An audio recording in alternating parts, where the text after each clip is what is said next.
ரோமர் 8 14 வசனத்தை நாம் இன்றைக்கு பார்ப்போம். ரோமருக்கு எழுதின நிருபத்தை ஒவ்வொரு வசனமாக நாம் படித்து வருகிறோம் என்பதை அறிவீர்கள். இப்பொழுது 8 14 வசனம். மேலும் எவர்கள் தேவனுடைய ஆவியினால் நடத்தப்படுகிறார்களோ அவர்கள் தேவனுடைய புத்திரராகிறார்கள். இங்கே ஒரு புது சப்செக்ஷன், ஒரு புதிய ஒரு கோணத்திலே காரியங்களை பார்க்கும்படியாக இந்த 14 வசனம் முதல் 17 வசனம் வரை இங்கு ஒரு புது பிரிவு இந்த அதிகாரத்திலே. இந்த புதிய பகுதிக்கு நாம் வந்திருக்கிறபடினாலே மறுபடியும் ஒரு முறை எந்த சந்தர்ப்பத்திலே சூழ்நிலையிலே இந்த வார்த்தை சொல்லப்படுகிறது, இந்த வசனம் சொல்லப்பட்டிருக்கிறது என்பதை நினைவுபடுத்த விரும்புகிறேன். ரோமருக்கு எழுதின நிருபத்தை படிக்கும் போது எப்போதுமே இந்த கான்டெக்ஸ்டை நினைவில் வைத்துக் கொள்ள வேண்டும். அதனால மறுபடியும் நான் கான்டெக்ஸ்ட சொல்றது வீணல்ல, அதுதான் நமக்கு அந்த அர்த்தத்தையே கொடுக்கிறது, சரியான அர்த்தத்தை கொடுக்கிறது. கான்டெக்ஸ்ட் இல்லாம எதையோ ஒரு வசனத்தை எடுத்து வச்சுட்டு என்னத்தையோ ஒண்ணு சொல்லிட்டு போறது இல்லை.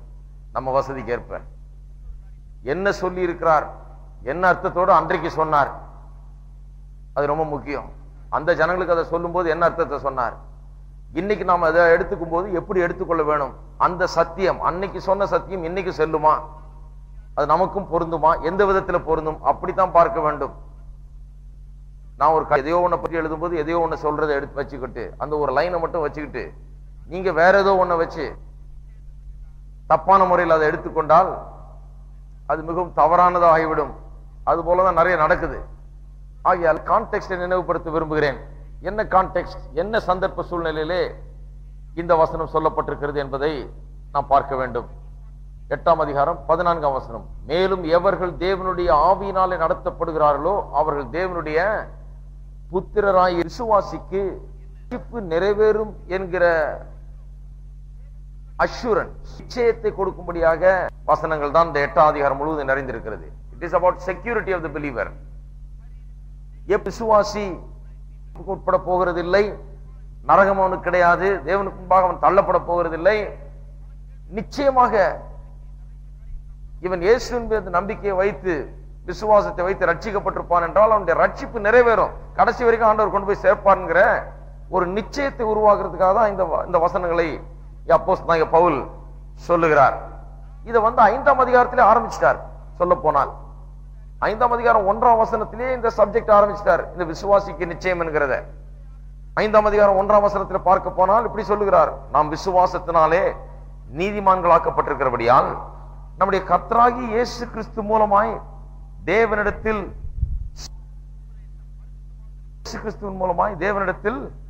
சமாதானம் பெற்றிருக்கிறோம். 2 வசனம் பார்ப்போம். அவர் மூலமாய் நாம் இந்த கிருபையில் பிரவேசிக்கும் ஸ்லாக்கியத்தை விசுவாசத்தில் பெற்று நிலை கொண்டிருந்து தேவ மகிமையை அடைவோம் என்கிற நம்பிக்கையினாலே மேன்மை பாராட்டுகிறோம். நீதிமானாக்கப்பட்டாலே மேன்மை பாராட்டுகிறோம் என்று சொல்லுகிறார். என்பது ரட்சிக்கப்படுவது. பாவியா இருந்து நீதிமானாக தேவனுக்கு முன்பாக நாம் மாறுகிறோம். பாவியா இருந்தவர்கள் தேவனுடைய பிள்ளைகளாக மாறுகிறோம். பாவியா தேவனுடைய பார்வைக்கு முன்பாக நீதிமான்களாக நாம் எண்ணப்படுகிறோம், நீதிமான்களாக மாற்றப்படுகிறோம். அதுதான் நீதிமான்களாக சொல்லப்பட்ட விசுவாசத்தினாலே நீதிமான்களாக்கப்பட்டிருக்கிறபடியால் ரட்சிக்கப்பட்டிருக்கிறபடியால் என்ற அர்த்தம். சிம்பிளா சொல்ல போனா அதோடு அல்ல, அது மட்டுமல்ல, ரட்சிக்கப்பட்டது மட்டுமல்ல, அதன் பிறகு மகிமையை அடைவோம் என்கிற நம்பிக்கை நமக்கு இருக்கிறது. அதை வைத்துக் கொண்டு மேன்மை பாராட்டுகிறோம் என்று சொல்கிறார். நான் அதை போதித்த போது சொன்னேன், தேவ மகிமை அடைவோம் என்கிற நம்பிக்கையினாலே நாம் சந்து களி கூறுகிறோம் என்ற அர்த்தம். மேன்மை பாராட்டுகிறது என்றால் அதை வைத்து தேவனை துதித்துக் கொண்டிருக்கிறோம். We are rejoicing. ஆங்கிலத்தில் அப்படியே வருது, we rejoice in the hope of glory of God என்று வருகிறது. அப்ப மகிமை அடைவோம் என்கிற நம்பிக்கையில நாம் மேன்மை பாடிக் கொண்டிருக்கிறோம். அப்ப தேவ மகிமை என்ன, ரட்சிப்புனா என்னன்னு தெரியும், ரட்சிக்கப்படுறது. தேவ மகிமை என்று சொன்னால் ஒரு நாளிலே மகிமை படுத்தப்பட்டு இந்த சரீரம் கூட மகிமையின் சரீரமாக மாறி உயிர்த்தெழுதலின் போது இயேசு திரும்ப வரும்போது முற்றிலுமாய் சரீரத்தில் கூட அந்த மீட்பு வரப்போகிறது. அந்த நேரத்துக்காக நாம் நம்பிக்கையை பெற்றிருக்கிறோம். அது வரும் என்று எண்ணி அதை குறித்து சந்தோஷித்து மகிழ்ந்து கழுகுந்து கொண்டிருக்கிறோம் என்று சொல்லி அப்படி ஆரம்பிக்கிறார்.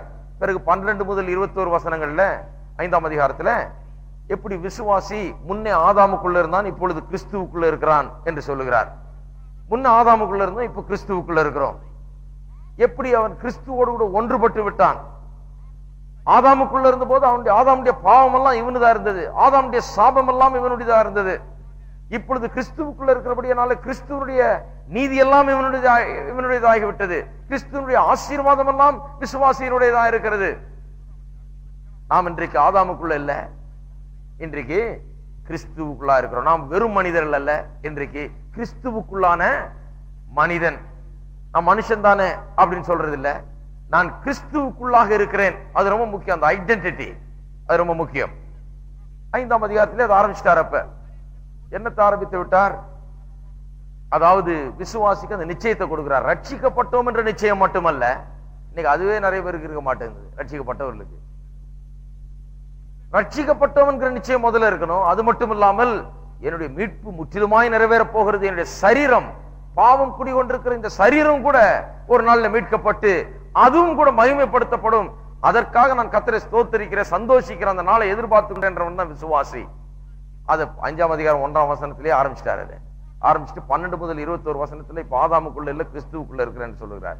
6ஆம் 7ஆம் அதிகாரம் விதின் பிராக்கெட்ஸ் மாதிரின்னு சொன்ன ஏற்கனவே, பெரந்தசிஸ் உன்னை சொல்லிட்டே வர்றாரு. அதுல உள்ள சில சிக்கல்களை விளக்குறதுக்காக 6ஆம் அதிகாரம் 7ஆம் பெரிய பிராக்கெட் போட்டு நிறைய காரியங்கள் எழுதுறாரு. அதுல திரும்பி 8ஆம் அதிகாரம் வரும்போது திரும்பவும் அதையே துவங்கிக்கிறார்.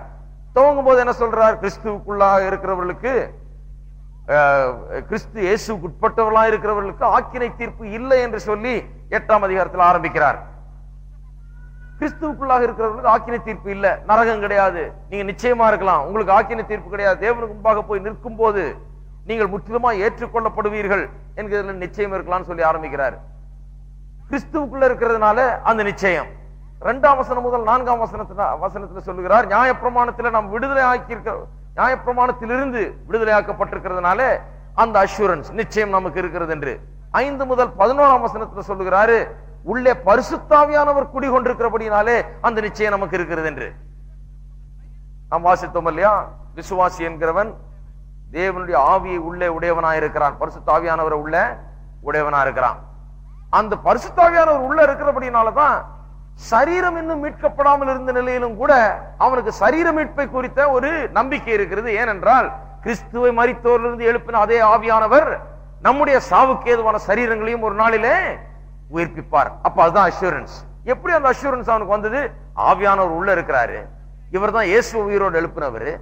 இவர் என்ன பண்ண போறாரு? என்னுடைய சரீரத்தையே உயிரோடு எழுப்புறது மட்டுமல்லாமல் இந்த சரீரத்தையே மகிமையுள்ள சரீரமாக மாற்றுவார் என்கிற நம்பிக்கை அவனுக்கு இருக்கிறது. அதெல்லாம் சொல்லிட்டு 12, 13ஆம் வசனத்துல அவர் இப்பொழுது சொன்ன எல்லாவற்றின் அடிப்படையில் நான் எப்படி வாழ வேண்டும், எப்படி பரிசுத்தமாக வாழ வேண்டும் என்கிறத சொல்லுகிறார். இதுக்கும் இந்த 14ஆம் வசனத்துக்கு என்ன சம்பந்தம் என்று பார்க்க வேண்டும். 13ஆம் வசனத்துல என்ன சொன்னார்? 12, 13ஆம் வசனத்திலே, சகோதரரே, மாம்சத்தின்படி பிழைப்பதற்கு நாம் மாம்சத்திற்கு கடனாளிகள் அல்ல, இனிமே பழையபடி வாழாதீங்க என்றார். வாழ்றதுக்கு நாம் கடனாளிகள் அல்ல. பாவத்தில் வாழ்ந்த போது வேற விதமா வாழ்ந்தோம், இனிமே அப்படி வாழுகிறதுக்கு நாம் கடனாளிகள் அல்ல. மாம்சத்தின்படி பிழைத்தால் சாவீர்கள், ஆவியினாலே சரீரத்தின் செய்கைகளை அழித்தால் பிழைப்பீர்கள். அப்ப பரிசுத்தத்தை பற்றி இங்க 2 வசனத்துல ரொம்ப அருமையாய் சொல்லுகிறார். பரிசுத்த வாழ்க்கையை வாழ்கிறது என்றால் என்ன, எப்படி அனுதினமும் அந்த பரிசுத்த வாழ்க்கையை வாழுகிறது. ஏதோ தேவன் பார்த்துக்குவார்னு விடுறது இல்ல, ஏதோ ஒரு அனுபவம் ஒண்ணு கிடைச்சா அதுல இருந்து பாவத்தை நான் முற்றிலுமா மேற்கொண்டெல்லாம் பாவத்தை நம்ம சந்திக்க வேண்டியது இல்லை என்று நினைக்கிறது இல்ல. இந்த உலகத்துல நாம் வாழுகிற வரைக்கும், இந்த சரீரத்துல வாழுகிற வரைக்கும் பாவம் ஒரு ஃபேக்டர், அது இருந்து கொண்டேதான் இருக்கிறது. இருந்து கொண்டே இருக்குதுன்னா அதை நம்ம ஆள வேண்டிய அவசியம் கிடையாது. அங்க இருந்துகிட்டு எப்படியாவது நுழையலாமான்னு பார்த்துக்கிட்டு தான் இருக்குது சரீரத்துல. ஆனால் இப்பொழுது ஆவியானவர் நமக்குள்ள இருக்கிறதுனால ஆவியினாலே சரீரத்தின் செய்கைகளை அழிக்கிறோம். இந்த சரீரம் பாவ சரீரம், பாவம் செய்ய தூண்டுது, பாவம் செய்ய ஓடுது, தீவிரிக்கிறது. ஆவியினாலே நம்ம உள்ள இருந்து பலப்படுத்துகிற ஆவியானவராலே இந்த சரீரத்தின் தினந்தோறும் ஒரு நாளும் ரிலாக்ஸ்டா இருந்துட முடியாது. சரி, எனக்கு அந்த உன்னதமான அனுபவம் கிடைச்சிருச்சு, இனிமே பாவம் ஒரு பிரச்சனையே இல்லை அப்படின்னு கிடைக்கிறது கிடையாது. அனுதினமும் இந்த பாவ சரீரத்தின் மூலமா எழும்புகிற, அதிலிருந்து கிளம்புகிற பாவ உணர்ச்சிகள், பாவ சிந்தனைகள், பாவ காரியங்கள் எல்லாவற்றையும் நாம் என்ன பண்ண வேண்டும்? ஒவ்வொரு நாளும் ஆவியானவரின் பலனை கொண்டு அழிக்க வேண்டும் என்று சொல்லுகிறார். இதை சொல்லிட்டு தான் 14ஆம் வசனத்துல இப்படி சொல்லுகிறார், மேலும் எவர்கள் தேவனுடைய ஆவிகளோ 13ஆம் வசனத்துல சொல்லுகிறார், ஆவியசனத்தை சொல்லுகிறார், எவர்கள் தேவனுடைய ஆவியினாலே நடத்தப்படுகிறார்களோ அவர்கள் தேவனுடைய புத்திரராய் இருக்கிறார்கள். என்ன கனெக்ஷன் ரெண்டுத்துக்கும் பாருங்க. சரீரத்தின் கிரியைகளை அழிக்கிறவர்கள் யார்? அவிசுவாசிகள் கிடையாது. விசுவாசியை மட்டும்தான் பார்த்து சரீரத்தின் கிரியையை அழியுங்கள் என்று சொல்ல முடியும். அவிசுவாசியை பார்த்து நீ சரீரத்தின் கிரியை தைரியம் அழின்னு சொன்னா அவன் சொல்லுவான், அதுக்காக தான் வந்திருக்கேன், என்னால முடியலங்க. அழிக்கணும்னு பார்த்து இதெல்லாம் நிறுத்தணும்னு பார்த்துக்கிட்டு தான் இருக்கிறேன், முயற்சி தான் எடுத்துக்கிட்டு இருக்கிறேன், ஒன்னும் நடக்கலம்பா. என்னால முடியல, என்னால வாழ முடியல, என்னால குடிக்காம இருக்க முடியல, என்ன இதை பண்ணாம இருக்க முடியல, அதை பண்ணாம இருக்க முடியல, திருடாம இருக்க முடியல, கொள்ளையடிக்காம இருக்க முடியல, என்னால இதெல்லாம் முடியல, நான் முயற்சி பண்ணி பாக்குறேன், மாறுறதுக்கு முயற்சி பண்ணி பாக்குறேன், என்னால முடியலன்னு சொல்றவன் தான் அவிசுவாசி. விசுவாசி என்ன சொல்றான்? என்னால முடியலன்னு சொல்றவன் விசுவாசி இல்ல. முடியலன்னு விசுவாசி சொன்னா அவனுக்கு ஏதோ விளங்கலன்னு அர்த்தம். கண் குருடாகி போன மயக்கத்தில் இருக்கிற விசுவாசி, கண்ணு தெரியல, சத்தியம் புரியல, எனக்கு முடியல முடியல முடியல, என்னால வெற்றிகரமான ஜீவியம் வாழ முடியலன்னு சொன்னா அந்த விசுவாசிக்கு விளங்கலன்னு அர்த்தம். முடியும் என்கிறதா வேதவசனம் சொல்லுகிற சத்தியம். ஏன் முடியும்? ஆவியானவர் உள்ள குடிகொண்டிருக்கிறார், அவர் பலப்படுத்துகிறார், அவர் அந்த சக்தியை தருகிறார், அவர் அவனுக்கு உதவுகிறார், அதனால முடியும். அப்ப மாம்சத்துல சரீரத்தின் கிரியை அழிக்கிறவர்கள் யார்? ஆவியை உள்ள வைத்திருக்கிறவர்கள் தான் சரீரத்தின் கிரியையை அழிக்க முடியும். அப்படின்னு சொன்னா விசுவாசி தான் சரீரத்தின் கிரியையை அழிக்க முடியும். அந்த நடத்தப்படுகிறான். இருக்கீங்களா? இந்த விதத்துல ஆவியானவர் உள்ள இருந்து அழிக்க உதவுகிறாரே, அந்த விதத்துல அவன் ஆவியினால் நடத்தப்படுகிறான். இன்னைக்கு நாம் ஆவியினால் நடத்தப்படுகிறோம்னா ஏதோ அதெல்லாம ஆண்டவர் சொல்றாரு. ஆனால் அது மட்டுமல்லாமல் அன்றாட ஜீவியத்திலே சரீரத்தின் செய்கை சேர்த்து எடுக்க வேண்டும் என்கிற விஷயத்திலும் ஆவியானவர் என்ன பண்ணுகிறாரு? நம்மை நடத்துகிறார். தினந்தோறும் ஆவியானவர் நடத்துகிறார். அந்த விதத்தில் விசுவாசம் தோறும் நடத்தப்படுகிறான். நீங்கள் ஒவ்வொருவரும் நடத்தப்படுகிறீர்கள். நீங்கள் ஒவ்வொருவரும் யாரு? விசுவாசிகள் ஒவ்வொருவரும் ஆவியினாலே நடத்தப்படுகிறார். அவிசுவாசி நடத்தப்பட முடியாது. அவிசுவாசி உள்ள ஆவி இல்ல, அது முடியாது. ஆவிய உடையவன் தான் ஆவியினாலே சரீரத்துக்கு கிரியை அளிக்க முடியும். அதை சொல்லிவிட்டு அதோட கனெக்ட் பண்ணி சொல்லுகிறார், மேலும் எவர்கள் தேவனுடைய ஆவியினாலே நடத்தப்படுகிறார் அவர்கள் தேவனுடைய புத்திரராய் இருக்கிறார்கள். என்ன அர்த்தம்? நீங்க ஆவியினால தினந்தோறும் நடத்தப்படுகிறீர்களே, சரீரத்தின் கிரியை அழிக்கிறதுக்கு உங்களுக்கு சக்தி கிடைக்குது. அதுவே எதுக்கு ஆதாரமா இருக்குது? நீங்க தேவனுடைய பிள்ளைகள் என்பதற்கு ஆதாரமா இருக்குது. பாவத்தின் மீது ஜெயம் உங்களுக்கு தினந்தோறும் கிடைக்குது. பாருங்க, பாவத்தின் மீது ஜெயத்தை எடுக்கும்படி ஆவியானவர் உங்களுக்கு உதவி செய்யறாரு. முன்ன எப்படி இருந்தீங்க யோசித்து பாருங்க. முன்ன என்னெல்லாம் செய்தீங்க, இப்ப அதெல்லாம் செய்யறது இல்ல. இப்ப தினந்தோறும் அது மேல ஜெயம் கிடைக்குது உங்களுக்கு. தினந்தோறும் அந்த செய்களை செய்யாம வேற விதமா வாழ்ந்து கொண்டிருக்கிறீர்கள். இதுவே எதுக்கு ஆதாரமா இருக்கிறது? நீங்கள் தேவனுடைய பிள்ளைகளா இருக்கிறீர்கள் என்பதற்கு ஆதாரமா இருக்குது. அது எதுக்கு சொல்றாருன்னா, நான் தேவனுடைய பிள்ளை தான், எனக்கு ஆக்கினை தீர்ப்பு இல்ல, என்னுடைய ரட்சிப்பு நிறைவேறும் என்கிற நிச்சயம் நமக்கு உண்டாகும்படியாக அப்படி சொல்லுகிறார். அப்ப நீங்க தினந்தோறும் ஆவியினால் நடத்தப்பட்டு சரீரத்தின் கிரியைகளை அழிக்கிறீர்கள், வெற்றிகரமான வாழ்க்கையை வாழுகிறீர்கள். இதுவே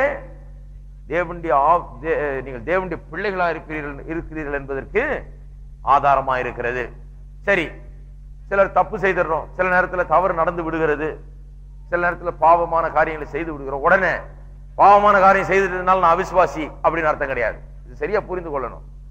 பாவமான காரியத்தை செய்யும் போது விசுவாசிக்குள்ள பெரிய ஒரு குற்ற உணர்வு ஏற்படுகிறது.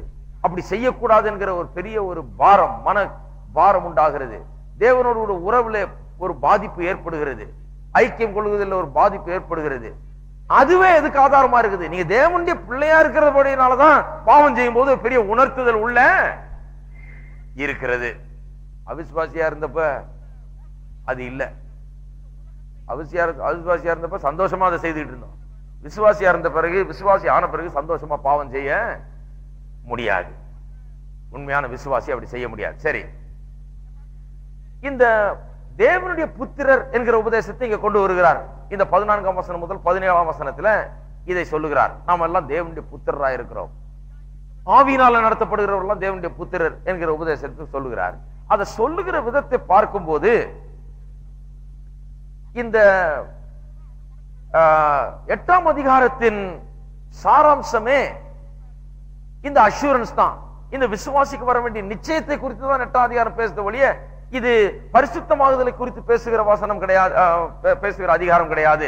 பரிசுத்தமாகுதலை பற்றி அங்கங்க சொல்லப்பட்டிருக்கிறது. ஆனால் இந்த அதிகாரம் பரிசுத்தமாகுதலை குறித்து கிடையாது. இந்த அதிகாரம் அஷூரன்ஸ் பற்றி, விசுவாசிக்கு நிச்சயத்தை உண்டாக்குகிற அதிகாரம், நிச்சயத்தை கொடுக்கிற அதிகாரம்.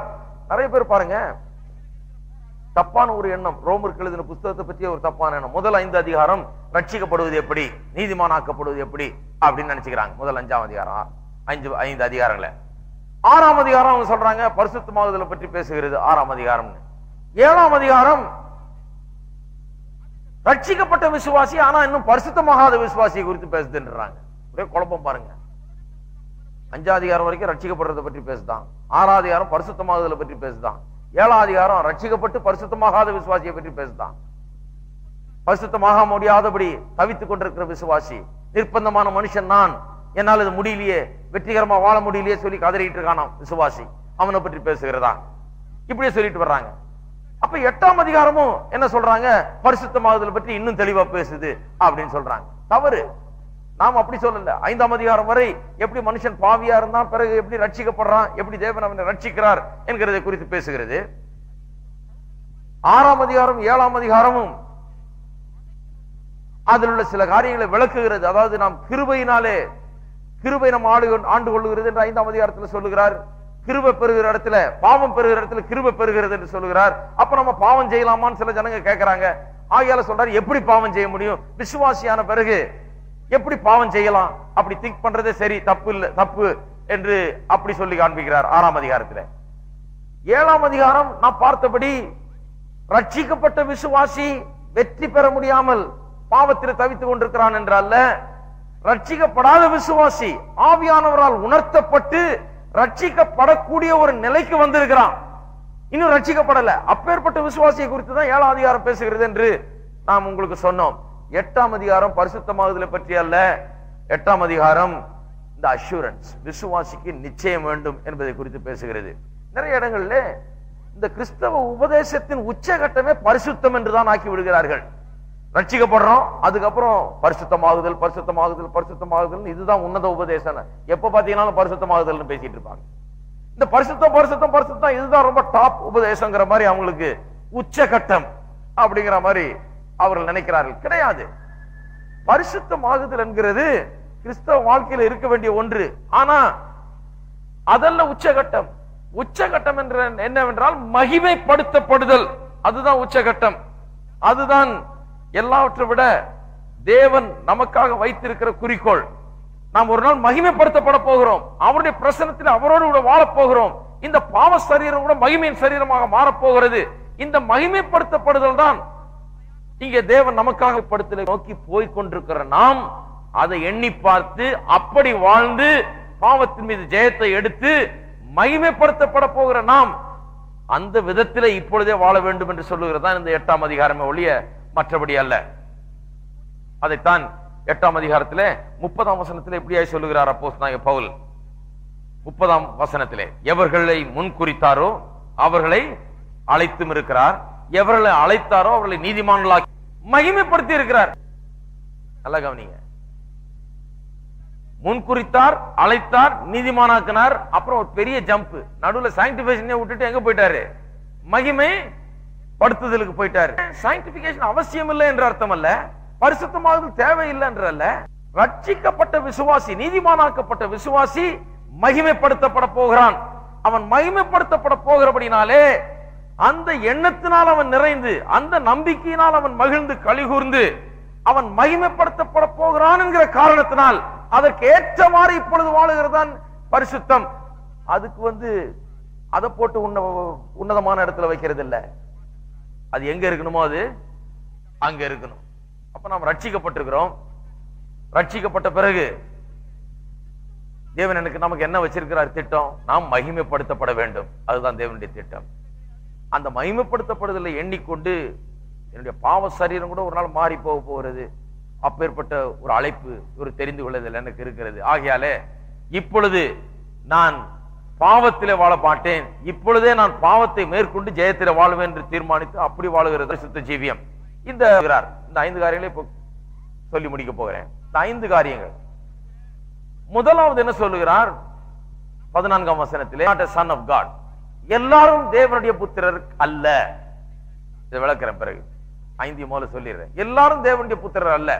மறுபடியும் பிறந்தவர்கள் மட்டுமே, விசுவாசிகள் மட்டுமே அதை சொல்லுகிறார். மூன்றாவது, இந்த தேவனுடைய புத்திரர் என்று சொல்லுகிறாரே, அதனுடைய அர்த்தம் என்ன, அதையும் அங்கே தெளிவுபடுத்துகிறார்.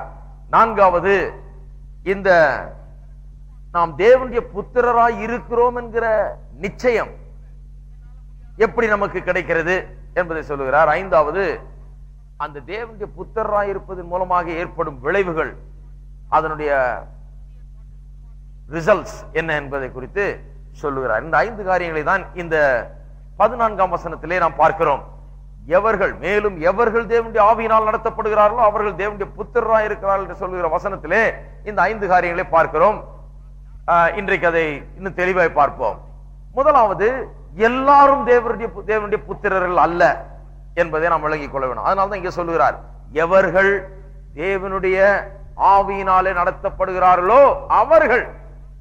ஏன் உலக எல்லாரும் தேவனுடைய புத்திரன் சிலர் சொல்லிட்டு திரிகிறாங்க. there is a idea, உலகத்திலே ஒரு விதமான எண்ணம் இருக்குது, யுனிவர்சல் ஃபாதர்ஹுட் ஆஃப் காட் என்று அந்த ஒரு தத்துவத்துக்கு பெயர். அவங்க என்ன சொல்றாங்க, தேவன் எல்லாருக்கும் தகப்பன், நாம் எல்லாரும் தேவனுடைய பிள்ளைகள், அவரிடத்துல தான் நாம் எல்லாம் உண்டாகி வந்தோம், அவர் தானே நம்ம எல்லாம் உண்டாக்கினார். அப்ப எந்த மதம், எந்த மார்க்கம், யாரா இருக்கட்டும், எப்படிப்பட்டவனா இருக்கட்டும், இது இந்த பாவி ரட்சிக்கப்பட்டவன் எப்படி எல்லாம் பிரிக்காதீங்க, எல்லாம் தேவனுடைய பிள்ளைகள் தான். கேட்டிருக்கீங்களா? இது நம்ம எல்லாரும் தேவனுடைய பிள்ளைகள் தான். நீங்க யாரு, நீங்க யாரா இருந்தா எனக்கு என்ன, நீங்களும் தேவனுடைய பிள்ளை, நானும் தேவனுடைய பிள்ளை. தேவனை பற்றி அறிந்திருக்கிறீங்களா, அறிந்தில்லையா, இயேசுவை பின்பற்றீங்களா, பின்பற்றலையா, அதெல்லாம் கவலையே கிடையாது. எல்லாரும் தேவனுடைய பிள்ளைகள். யுனிவர்சல் ஃபாதர்ஹுட் ஆஃப் காட், எல்லாரும் தேவனுடைய பிள்ளைகள் என்று சொல்லி இப்படி போதித்துக் கொண்டு வருகிறார்கள். அவர்கள் போதிக்கிற போதனையின்படி பார்த்தால் எல்லாரும் தேவனுடைய புத்திரர் என்கிறது போல் ஆகிறது. இங்க அப்போஸ்தலனாகிய பவுல் திட்டவட்டமா சொல்லுகிறார், எவர்கள் தேவனுடைய ஆவியினாலே நடத்தப்படுகிறார்களோ, குறிப்பா சொல்றார், எவர்கள் தேவனுடைய ஆவியினால் நடத்தப்படுகிறார்களோ அவர்கள், எல்லாரும் அல்ல, அவர்கள் மட்டும், ஆவியினால் நடத்தப்படுகிறவர்கள் மட்டும் தேவனுடைய புத்திரராய் இருக்கிறார்கள் என்று சொல்லுகிறார். இன்னொரு ஐடியாவும் இருக்குது, யுனிவர்சல் ஃபாதர்ஹுட் மட்டும் இல்ல, யுனிவர்சல் சால்வேஷன், ரட்சிப்பும் எல்லாருக்கும். அதாவது நாம் எல்லாரும் தேவனுடைய பிள்ளைகள்னு ஒரு பக்கம் போதிக்கிறாங்க, யுனிவர்சல் ஃபாதர்ஹுட் என்று சொல்லி.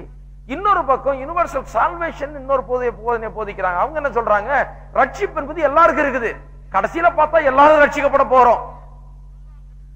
எல்லாம் ஆண்டவர் அன்பானவருங்க, அவர் ரொம்ப கிருபையில் ஐஸ்வர்யம் நிறைந்தவர், அவர் பரிசுத்தமும் அன்பும் பூரணமுமானவர். ஒருவரையும், தான் சிருஷ்டித்த ஒருவரையும் நரகத்துக்கு அனுப்ப முடியாது. அனுப்பினார்னாலே அவருக்கு அன்பு இல்லைன்னு ஆயிடுது.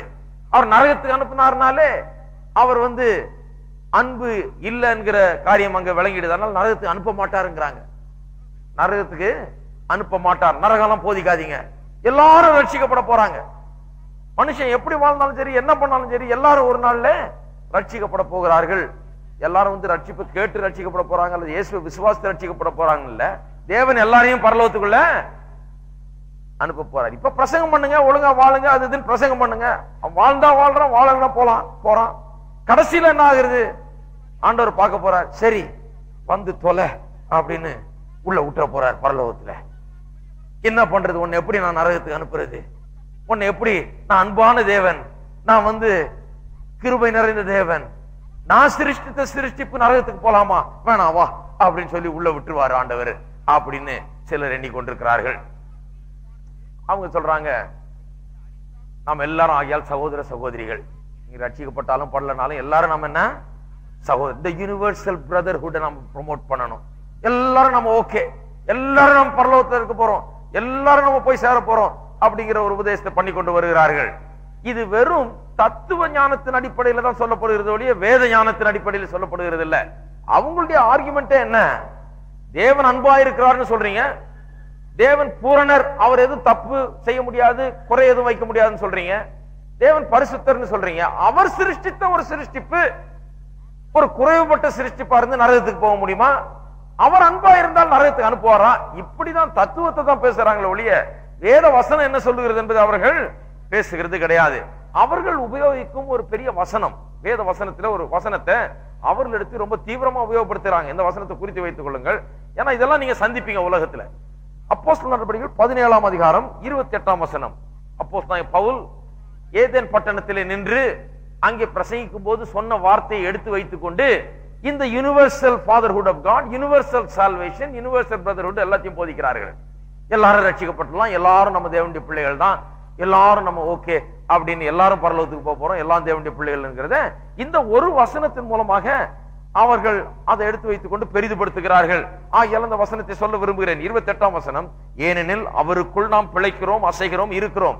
அப்படியே உங்கள் புலவர்களிலும் சிலர் நாம் அவருடைய சந்ததியார் என்று சொல்லி இருக்கிறார்களே.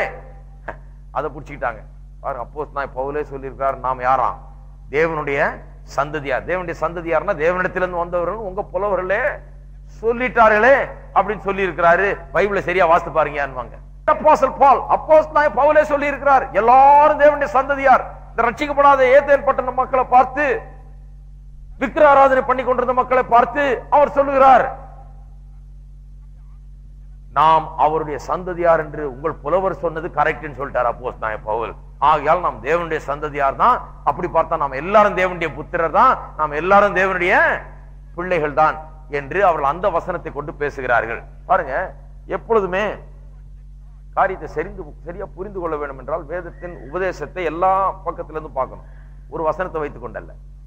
அங்க என்ன கான்டெக்ஸ்ட்ல சொன்னார் என்பது விளங்குச்சுன்னா அது சரியாயிடும். அதுவும் இல்லாமல் வேதத்தின் உபதேசம் என்ன இதை குறித்து அதை நாம் நல்லா விளங்கிக் கொள்ளணும். சில வசனங்களை சொல்லுகிறேன் பாருங்க. யோவான் 8ஆம் அதிகாரம், இந்த ஒரு வசனமே போதும் இதுக்கு, இதை அடித்து வீழ்த்துகிறதுக்கு, இந்த உபதேசத்தை புறக்கணிக்கிறதுக்கு இந்த ஒரு வசனமே போதும். யோவான் 8ஆம் அதிகாரம் 44ஆம் வசனம், நீங்கள் உங்கள் பிதாவாகிய பிசாசானவனால் உண்டானவர்கள். இவங்க சொல்றாங்களா அப்போஸ்தலன் பவுல் அவங்கள பார்த்து சொல்லிட்டாரு நாம் எல்லாரும் தேவனுடைய சந்ததின்னு. அப்ப இந்த வசனத்தை எங்க கொண்டு போறது? இயேசு பார்த்து சொல்றாரு, நீங்கள் உங்கள் பிசாசானவனால் உண்டானவர்கள். பவுல் அங்க சொல்றாரு நீங்கள் தேவனால் உண்டா. அப்ப என்ன கான்டெக்ஸ்ட்ல சொன்னார்னு புரிந்து கொள்ள வேணும். அவங்களுக்கு ஒரு சத்தியத்தை அவர் விளக்க விரும்புகிறார். அதன் அடிப்படையில் சில காரியங்களை சொல்லுகிறார் அவர்.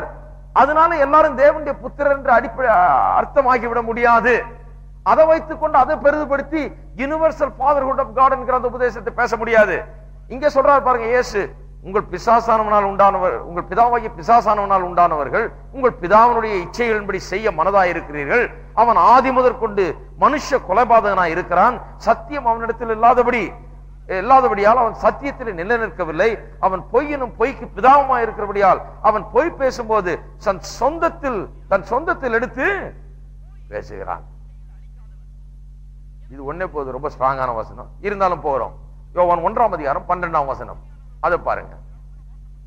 எல்லாரும் தேவனுடைய புத்திரர் அல்ல. இயேசுவே சொல்லிட்டார். அங்க சிலரை பார்த்து சொல்றார், நீங்க எல்லாம் பிசாசின் புத்திரர் என்ற மாதிரி சொல்லிட்டார்.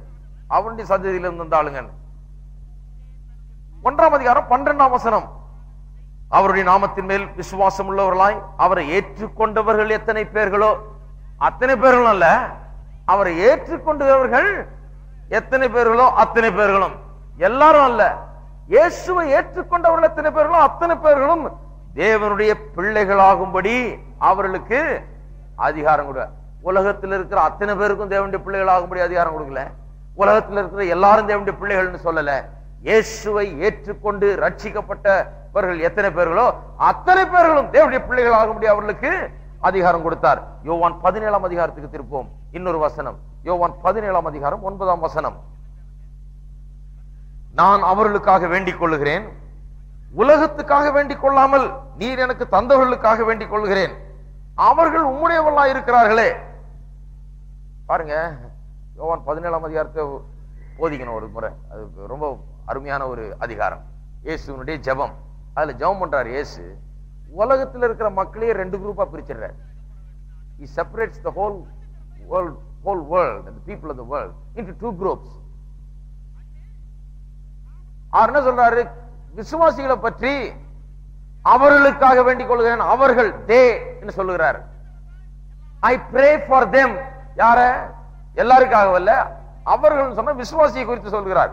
அவர்களுக்காக வேண்டிக் கொள்கிறேன், உலகத்துக்காக வேண்டிக் கொள்ளாமல் நீர் எனக்கு தந்தவர்களுக்காக வேண்டிக் கொள்ளுங்கள். அவர்கள் இல்லையா? ஒன்னு சபைக்குள்ள இருக்கிற அவர்கள், ஒன்னு உலகத்துக்குள்ள இருக்கிற அவர்கள் 2 பக்கமா பிரிக்கிறார். யோவான் 3:16 நாம் எல்லாரும் அறிந்து வைத்திருக்கிற வசனம். அதிலே சொல்லப்பட்டிருக்கிறது, தேவன் தம்முடைய ஒரே பேரான குமாரனை விசுவாசிக்கிறவன் எவனோ அவன் கெட்டு போகாமல் நித்திய ஜீவனை தந்தரளி இவ்வளவாய் உலகத்தில் அன்பு கூர்ந்தார். விசுவாசிக்கிறவன் எவனோ, எல்லாரும் அல்ல, விசுவாசிக்கிறவன் எவனோ அவன் கெட்டு போகாமல் நித்திய ஜீவனை அடையும்படி உலகத்தை அன்பு கூர்ந்தார். பாருங்க 18ஆம் வசனம், அவரை விசுவாசிக்கிறவன் ஆக்கினைக்குள்ளாக தீர்க்கப்படான். விசுவாசியாதவனோ தேவனுடைய ஒரே பேரான குமாரனுடைய நாமத்தில் விசுவாசம் உள்ளவனாய் இராதபடியால் அவன் ஆக்கினை தீர்ப்புக்கு உட்பட்டாயிற்று. இப்போ 2 குரூப்பா பிரிக்கிறார். ஆக்கினை தீர்ப்பு இல்லாதவர்கள், ஆக்கினை தீர்ப்பு ஏற்கனவே பெற்றிருக்கிறவர்கள். யார் அது? இப்பவே ஆக்கினை தீர்ப்பு இல்லாத ஆள் யாரு?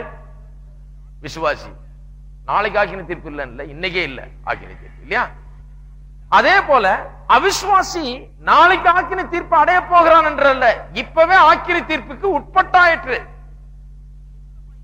ஒவ்வொரு விசுவாசியும் he is under the wrath of God and the judgment of God. தேவனுடைய நியாய தீர்ப்புக்கும் கோபாக்கினைக்கு கீழே இருக்கிறான் அவிசுவாசியும். ஒவ்வொரு அவிசுவாசியும் ஆக்கினை தீர்ப்புக்கு உட்பட்டவனாய் இருக்கிறான். உட்பட போறது இல்ல, ஏற்கனவே உட்பட்டவனாய் இருக்கிறான் சொல்றார். 2 குரூப்பா பிரிக்கிறார். இங்கேயும் பார்ப்போம். எபேசியர் 2ஆம் அதிகாரம் கடைசியா பார்ப்போம். எபேசியர் 2 இந்த வசனங்கள் எல்லாம் வைத்துக்கொள்ளும். ஏன்னா அப்படிதான் உலகத்துல அப்படிதான் பேசுவாங்க. இப்ப நம்ம நாகரிக உலகத்துல வாழுகிறோம். சாதாரண ஆளுங்கள்ல அவங்க பாட்டுக்கு என்ன, நீங்க சுவிசேஷத்தை சொல்ல போனீங்கன்னா, ஆமாங்க என்ன இதெல்லாம் என்ன இருக்குது, மதம் அது மார்க்கம் அது, நீங்க அப்படி பண்ணுங்க நாங்க இப்படி பண்ணுங்க, எல்லாம் ஆண்டவருடைய பிள்ளைங்க தான் அப்படின்ட்டு ஒரே வார்த்தையில உங்களை அப்படியே வாய மூடிட்டு போயிடுவாங்க. அதுக்காக தான் ரெடியா இருக்கணும். எல்லாம் நம்ம ஆண்டவருடைய பிள்ளைங்க தானே, எல்லாம் அங்கதான் வந்தோம், அவர் தான் நமக்கு தகப்பன்றாங்க. கிடையாது, வேதம் அப்படி சொல்லல.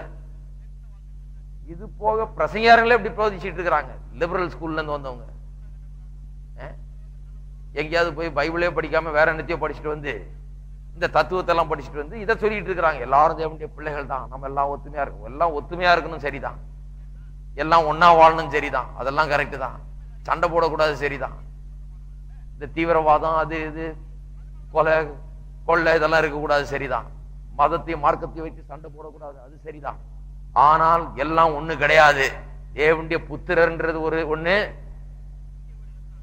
இன்னொரு பக்கம் உலகம், பிசாசின் புத்திரர், ரட்சிக்கப்படாதவர்கள், ஆக்கினை தீர்ப்புக்கு உட்பட்டவர்கள் என்ற ஒரு கும்பல் இன்னொன்னு இருக்கிறது. இதுல திட்டவட்டமாய் தெரிந்து வைத்துக் கொள்ள வேண்டும். 2ஆம் அதிகாரம் 5ஆம் வசனம், அக்கிரமங்களில் மரித்தவர்களாக இருந்த நம்மை கிறிஸ்துவுடனே கூட இருங்க, முதல் வசனத்திலிருந்து வாசிக்கிறேன். அக்கிரமங்களாலும் பாவங்களாலும் மரித்தவர்களாக இருந்த உங்களை உயிர்ப்பித்தார். அவைகளில் நீங்கள் முற்காலத்திலே உலக வழக்கத்திற்கு ஏற்றபடியாகவும் கீழ்ப்படியாமையின் பிள்ளைகளிடத்தில் இப்பொழுது கிரியை செய்கிற ஆகாயத்து அதிகார பிரபு ஆகிய ஆவிக்கேற்றபடியாகவும் நடந்து கொண்டீர்கள். அவர்களுக்குள்ளே நாம் எல்லாரும் முற்காலத்திலே நமது மாம்ச இச்சையின்படியே நடந்து நமது மாம்சமும் மனசும் விரும்பினவர்களை செய்து சுவாபத்தினாலே மற்றவர்களைப் போல கோபாக்கனின் பிள்ளைகளாக இருந்தோம். பாருங்க, த்ரூ அவுட் இந்த வசனம் முழுக்க 2 குரூப்பா பிரிச்சுட்டு தான் பேசுறாரு. முன்ன அப்படி இருந்தோம், அவர்களை போல இருந்தோம், கோபாக்கினின் பிள்ளைகளை போல இருந்தோம். தேவனோ இரக்கத்தில் ஐஸ்வர்யம் உள்ளவராய் நம்மில் அன்பு கூர்ந்த தம்முடைய மிகுந்த அன்பினாலே அக்கிரமங்களில் மரித்தவர்களாய் இருந்த நம்மை, you who were dead in sins and trespasses, மரித்தவர்களாய் இருந்தவர்கள் நம்மை கிறிஸ்துவுடனே கூட உயிர்ப்பித்தார். அப்ப 2 கும்பல் இருக்குது. மரித்து கிடக்கிற கும்பல் இருக்குது, இன்னொரு கும்பல் என்ன இருக்கு? உயிர் பெற்ற கும்பல் இருக்குது. ஒரு உலகத்துல 2 பிரிவு. ஒன்னு செத்து இருக்கிறாங்க. எதுல செத்து கிடக்குறாங்க? பாவத்துல செத்து கிடக்கிறார்கள். இன்னொரு கும்பல் இருக்குது, உயிர் பெற்றவர்களா இருக்கிறாங்க. செத்தவர்கள் மத்தியில உயிர் உள்ளவர்களா வாழுகிறோம். உயிரிருந்தும் செத்தவர்கள் இருக்கிறாங்க. அவங்க செத்தவர்கள் மத்தியில உயிர் வாழுகிற நாம. எனக்கு தெரிஞ்ச ஒருத்தர் இருக்காரு, கல்லறைக்கு எதிர்க்க வீடு இருக்கிறதுனால அந்த வீடு வீடு வாங்க போனவர் கல்லறையை பார்த்து இருக்குதான் வீடு, அதனால வீடு வேணாம், ஏன் காலையில எந்திரிச்சா அந்த கல்லறையை பார்த்து முழிக்க வேண்டியதா இருக்குது. காலையில எந்திரிச்சோன்னு இதுதானா நமக்கு தரிசனம், வேண்டான்னாரு. நான் சொன்னேன், தினந்தோறும் கல்லறையிலேயே வாழ்ந்து கல்லறையிலேயே எழுந்துக்கிட்டு கல்லறையே தான் முழிச்சு பார்த்துக்கிட்டு இருக்கீங்க. உலகமே ஒரு பெரிய கல்லறையா? அக்கிரமங்கள் பாவங்களையும் செத்து கிடக்கிறார்கள் மனுஷன் சொல்லி இருக்குது. இந்த கல்லறையை பார்க்கல, இந்த இதோ கல்லு கல்லறையை பார்த்துட்டு இருக்கீங்க. அதிர்ச்சி ஆயிட்டாரு அவர். என்னடா எப்படி சொல்றாரு? அது எங்க சொல்லி இருக்கிற? பைபிள்ல சொல்லி இருக்குது. அக்கிரமங்கள் பாவங்கள் செத்து கிடக்குது. உலகமே ஒரு பெரிய கல்லறை, செத்து கிடக்குது. இது ஒரு பெரிய எலும்பு கூட இருக்கிற இடம். செத்தவர்களா இருக்கிறார்கள் பாவத்தில், அக்கிரமத்தை. அவர்கள் மத்தியில நாம் வாழ்ந்து கொண்டிருக்கிறோம். அப்படிப்பட்ட ஜனங்கள் மத்தியிலே உயிர்ப்பிக்கப்பட்டவர்களாய், ரட்சிக்கப்பட்டவர்களாய் நாம் வாழ்ந்து, பெரிய வித்தியாசம் அவர்களுக்கு நமக்கும். இதெல்லாம் ஒட்டுமொத்தமா எல்லாம் ஒண்ணுதான் சொல்லிட்டு போயிடுறாங்க. சில என்ன ஆச்சரியமா இருக்கு பாருங்க. சபையில பிரசங்கம் பண்றாங்க. அப்படி நம்ம எல்லாரும் சிலர் போய் நின்னுக்கிறாங்க எல்லாரோடையும் கும்பலா. நீங்க ஒரு ஜெபம் பண்ணுங்கய்யா, உங்க தெய்வத்திட்ட நீங்க சொல்லுங்க, நான் எங்க தெய்வத்திட்ட தான் சொல்றேன். எல்லாம் பரவாயில்ல, எந்த தெய்வமா இருந்தா என்ன, எல்லாம் போய் எல்லாம் நிறைய வழி இருக்குது. எல்லா வழியில போனாலும் கடைசியில வர்றது அதுதான். ஒரு மலையில ஏறனா 10-20 பக்கத்துல இருந்து ஏறலாம், 4 பக்கத்துல ஏறலாம். ஏறி போனா உச்சி ஒண்ணுதான். யார் உச்சி குளிர்றதுக்காக இப்படி பேசுறாங்க? தப்பு. அது ஒரு வழி இருக்குது, அது அழிவுக்கு செல்லுகிற வழி. இது இயேசு காட்டுகிற வழி. அதுக்கு இதுக்கு சம்பந்தமே கிடையாது. அவர்கள் செத்தவர்கள், நாம் பெற்றவர்கள். அவர்கள் உலகத்தில் இருக்கிற ஆக்கினை தீர்ப்புக்கு உட்பட்டவர், நாம் ஆக்கிய தீர்ப்பு இல்லவர்கள். அவர்கள் பாவிகள், நாம் நீதிமான்கள் ஆக்கப்பட்டவர். பெரிய வித்தியாசம். இதை புரிந்து கொள்ள வேண்டும். ஆகையால் தான் வேதத்திலே எப்பவுமே திட்டவட்டமாக அதை குறித்து சொல்றது. என்ன சொல்லுகிறது வேதம்? இவர்களிடத்திலிருந்து நாம் பிரிந்து வந்து கோபாக்கினைக்கு தப்பி, நாம் அவர்களிடத்திலிருந்து பிரிந்து வந்து விசேஷமான ஜனமாக, ஒரு பெக்யூலியர் பீப்புள், ஒரு வித்தியாசமான ஜனமாக நாம் இருக்க வேண்டும். வேதம் அப்படி நமக்கு போதிக்கிறது. சரி, ஒரு காரியத்தை சொல்லிவிட்டோம். எவர்கள் தேவனுடைய ஆவியினால் நடத்தப்படுகிறார்களோ அவர்கள் புத்திரராய் இருக்கிறார்கள். எல்லாரும் அல்ல, எவர்கள் தேவனுடைய நடத்தப்படுகிறார்களோ அவர்கள் தேவனுடைய புத்திரராய் இருக்கிறார்கள். இரண்டாவது, எல்லாம் விசுவாசி இல்ல, எல்லாரும் தேவனுடைய புத்திரர், விசுவாசிகள் மட்டும்தான் சொல்றோம். விசுவாசிகள் மட்டும்தான் தேவனுடைய புத்திரர் என்பதை பார்ப்போம். அல்ல என்பதை பார்த்துட்டோம். விசுவாசிகள் மட்டும்தான் தேவனுடைய புத்திரர் என்று சொல்லலாம் என்று பார்ப்போம். அந்த வசனத்தை நினைவுபடுத்துகிறேன். எவர்கள் தேவனுடைய ஆவியினால் நடத்தப்படுகிறார்களோ அவர்கள் தேவனுடைய புத்திரராய் இருக்கிறார்கள் என்று சொல்லப்பட்டிருக்கிறது. பாருங்க, விசுவாசி என்கிறவன் ரட்சிக்கப்பட்டவன், அவன் பாவத்திலிருந்து விடுதலையாக்கப்பட்டவன், மீட்கப்பட்டவன், அவன் பிறந்தவன். இதைத்தான் விசுவாசி என்றோம். விசுவாசி என்கிறவன் பாவம் மன்னிக்கப்பட்டவன் அல்ல. அவன் பாவம் மன்னிக்கப்பட்ட பிறகு அவன் தேவனுடைய புத்திரராகவே அவன் ஏற்றுக்கொள்ளப்பட்டவன். புத்திரராக தேவனுடைய குடும்பத்தில் ஏற்றுக்கொள்ள. தேவன் வெறும் பாவத்தை மன்னித்து விட்டுறதில்லை. பாவத்தை மன்னித்தது மட்டுமல்லாமல் நம்ம தேவனுடைய பிள்ளைகளாக மாற்றி விடுகிறார். பாருங்க, நாம் பாவத்தின் அடிமைத்தனத்தில் இருந்தோம்னு வேதம் சொல்லுது. அடிமைத்தனத்தில் இருக்கிற அடிமையை போய் பாவம் மன்னிக்கலாம், இன்னும் அடிமையா தான் இருப்பான். வெறும் பாவம் மன்னித்து விட்டால் அடிமையா தான் தொடர்ந்து வாழ்வான். அப்படி நம்ம வைக்கலாம். மன்னித்தது மட்டுமல்லாமல் அந்த அடிமைத்தனத்தை விடுதலையாக்கி நம்மை தமக்கு சொந்தமாக்கி அவருடைய புத்திரர்களாகவே மாற்றிவிட்டார். ஆகையால விசுவாசிக்கிறது ஒரு பெரிய வித்தியாசம். பாருங்க, வெறும் பாவம் மன்னிக்கப்பட்டுச்சு அப்படிங்கிறது கிடையாது.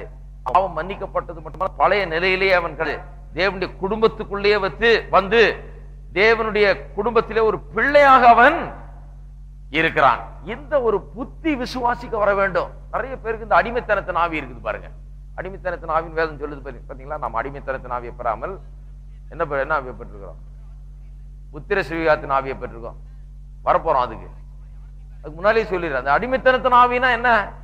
அடிமைத்தனத்தின் ஆவினா அந்த பழைய விதமான திங்கிங். இந்த வெறும் பாவம் மன்னிக்கப்பட்டதுன்னு இந்த ரட்சிப்பை குறித்து ஒரு விளக்கம் இல்லாத ஆட்கள், விவரம் இல்லாத ஆட்கள், ரட்சிக்கப்பட்ட போது எனக்கு என்ன நடந்தது என்பதை, இந்த ரட்சிப்பின் உபதேசத்தை சரியா புரிந்து வைத்திராத ஆட்கள், அவங்க என்ன சொல்லுவாங்க? பாவம் மன்னிக்கப்பட்டது இதைதான் பிரசங்கம் பண்ணிட்டு இருப்பாங்க. அப்ப பாவம் மன்னிக்கப்பட்டதுன்னு பிரசங்கம் பண்ணா, வெறும் அதை மட்டும் பிரசங்கம் பண்ணா அடிமைத்தனத்தின் ஆவி நிச்சயமா இருக்கும். ஏன் இருக்கும்? வெறும் பாவம் மன்னிக்கப்பட்டால், ஒரு அடிமைக்கு வெறும் பாவத்தை, அவனுடைய குற்றங்களை மட்டும் மன்னித்தால் அவனுடைய நிலம் மாற போகிறது இல்ல, அவன் அடிமையா தான் தொடர்ந்து இருப்பான். குற்றம் மன்னிக்கப்பட்ட அடிமை, அவ்வளவுதான். நிறைய பேர் அப்படிதான் சொல்லிட்டு தெரியுறாங்க.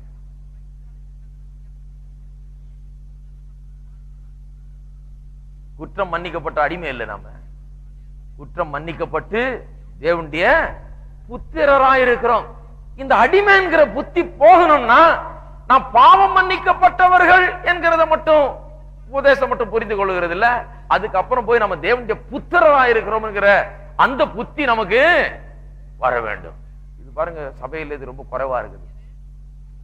கிறிஸ்தவ சபைகள் மத்தியிலே நாம் தேவனுடைய புத்திரர் என்கிற புத்தி இல்லாமலே இருக்குது. பாருங்க, அடிமைத்தனத்தின் ஆவிதான் ஆட்கொண்டு கொண்டிருக்கிறது. ஏன்னா அவங்களுக்கு வெறும் இந்த பாவ மன்னிப்பை பற்றி தான் சொல்லி இருக்கிறாங்க, வேற ஒன்னும் சொல்லல. நாம் தேவனுடைய புத்திரரா இருக்கிறோம் என்கிறது அவளுக்கு விளங்குகிறது. என்ன ஸ்தானத்தில் இருக்கிறோம், எங்க இருந்தோம், எங்க இருந்து கொண்டு வரப்பட்டோம், எந்த குடும்பத்தில் இப்ப இருக்கிறோம், எதற்கு சொந்தக்காரர்கள் நாம், எப்படிப்பட்டவர்கள் நாம், அந்த அறிவு என்னைக்கு வருதோ அன்னைக்குதான் அந்த அடிமைத்தனத்தின் ஆவி நீங்கி நான் தேவனுடைய புத்திரர் என்கிற அந்த எண்ணம் மேற்கொள்ளும். அப்ப அப்பா பிதாவே என்று நாம் கூப்பிட ஆரம்பிப்போம். அடிமைத்தனத்தின் ஆவி இருந்தாதான் எப்படி ஜெபம் பண்ணிட்டு இருப்போம்? அப்பா பிதாவின் ஜெபம் பண்றது இல்லை. அடிமைத்தனத்தின் ஆவி இருந்தா, அடிமைத்தனத்தின் ஆவி இருந்தா வானத்தையும் பூமியை உண்டாக்குன தேவனே, எங்கேயோ இருக்கிறவரே, நீர் எப்படியாவது எனக்கு இறங்க மாட்டீரா, அப்படி ஜெபம் பண்ணிட்டு இருப்போம். இவர் எங்கேயோ இருக்கிற மாதிரியும் நாம் எங்கேயோ இருக்கிற மாதிரி கிடையாது. இந்த புத்திர சுவிகாரம், இந்த புத்தி வந்துருச்சுன்னா எப்படி ஜெபம் பண்ணும்? அப்பா பிதாவே, என் அருமை தகப்பனே, எங்களை அன்பாய் நேசிக்கிற என் பிதாவே, அப்படி ஜெபம் பண்ண ஆரம்பிச்சிடும். அதனுடைய ஆவி, அந்த ஸ்பிரிட்டே வேற, அது அந்த எண்ணமே வேற. அது ஒவ்வொருவரையும் ஆட்கொள்ள வேண்டும். மூன்றாவது, இந்த புத்திர சுவிகாரம் என்றால் என்ன, அல்லது இந்த புத்திரராவது, வாட் டஸ் தி சன்ஷிப் மீன்? பாருங்க, ஏன் இப்ப திடீர்னு நம்மளை புத்திரர் என்று வேதம் சொல்லுகிறது? இவ்வளவு நாளா என்னவா இருந்தோம்? பாருங்க, எல்லாரும் தேவனுடைய புத்திரர் அல்ல என்பதை காண்பித்தோம். சுவாபத்தில் பார்க்க போனால், பை நேச்சர், இயற்கையாய் பார்க்க போனால் எல்லாரும் தேவனுடைய புத்திரர் அல்ல. நாம் எல்லாரும் யாருடைய புத்திரர்? ஆதாமுடைய புத்திரர். ஆதாமுடைய பாவம், ஆதாமுடைய சாபம் எல்லாவற்றையும் நம்முடைய வாழ்க்கையில உள்ளடக்கி இருந்த ஆதாமின் புத்திரர், ஆதாமிலிருந்து வந்தவர்கள் நாம். ஒரே ஒருவர் மட்டும்தான் தேவனுடைய புத்திரர் என்று உண்மையை அழைக்கலாம். அது யார்? இயேசு கிறிஸ்து மட்டுமே. ஆகையால் தான் அவருடைய ஒரே பேரான குமாரன் என்று வேதம் சொல்லுகிறது. ஏன்? அவர் இந்த உலகத்துக்குள்ள நுழைஞ்ச போது தேவனுடைய புத்திரர் என்று வேற யாரும் கிடையாது. ஒரு மனுஷன் நாம் போய் தேவனுடைய பிள்ளைன்னு சொல்லிட்டு போக முடியாது. எல்லாரும் கோபாக்கினின் பிள்ளைகள், எல்லாரும் பிசாசின் பிள்ளைகள். பிசாசு அவர்களுக்கு தகப்பனா இருந்தான், எல்லாரும் பாவிகளா இருந்தார்கள். ஒரு மனுஷன் அந்த உலகத்துல நான் தேவனுடைய பிள்ளைன்னு சொல்ல முடியாத ஒரு காலம் அது. அப்பொழுது இயேசு மட்டுமே, அவர் மட்டுமே தேவனுடைய புத்திரர். ஆகையால் தான் ஒரே பேரான குமாரன் என்று இயேசுவை அப்படி அழைத்தார்கள். தேவனுடைய ஒரே பேரான குமாரன் ஒருவர் தான், வேற யாருமே கிடையவே கிடையாது. எல்லாரும் தேவனுடைய புத்திரர்னா இவர் இன்னொருத்தரா இருந்திருப்பார், அவ்வளவுதான். ஆனால் அவர் ஒருவர் மட்டுமே, மீதி உலகம் முழுவதும் பாவிகள். அப்ப எப்படி நாம் தேவனுடைய புத்திரரா ஆனோம்? 15ஆம் வசனம் சொல்லுகிறது, அந்தபடி திரும்பவும் பயப்படுகிறதுக்கு நீங்கள் அடிமைத்தனத்தின் ஆவியை பெறாமல் அப்பா பிதாவே என்று கூப்பிட பண்ணுகிற புத்திர சுவிகாரத்தின் ஆவியை பெற்றீர்கள். இந்த புத்திர சுவிகாரத்தின் மூலமாகத்தான் நாம் தேவனுடைய புத்திரரானோம். அடாப்ஷன் என்று வருகிறது. எடுத்துக்கொண்டால் ஒரு தம்பதிகள் எல்லாம் இருக்கலாம், போய் ஒரு பிள்ளை பார்க்க போனால் இவர்களுக்கு அந்த குழந்தைக்கு எந்த சம்பந்தமும் இருக்காது. அப்படிப்பட்ட ஒரு குழந்தையை, a child who is not related by nature to them, இயற்கை பிரகாரமாக இவர்களுக்கு அந்த குழந்தைக்கு எந்த சம்பந்தமும் கிடையாது. இந்த இவருடைய சுவாபத்துக்கு அந்த குழந்தையுடைய சுவாபத்துக்கு எந்த சம்பந்தமே கிடையாது. அப்பேற்பட்ட குழந்தையை போய் என்ன பண்ணுகிறாங்க?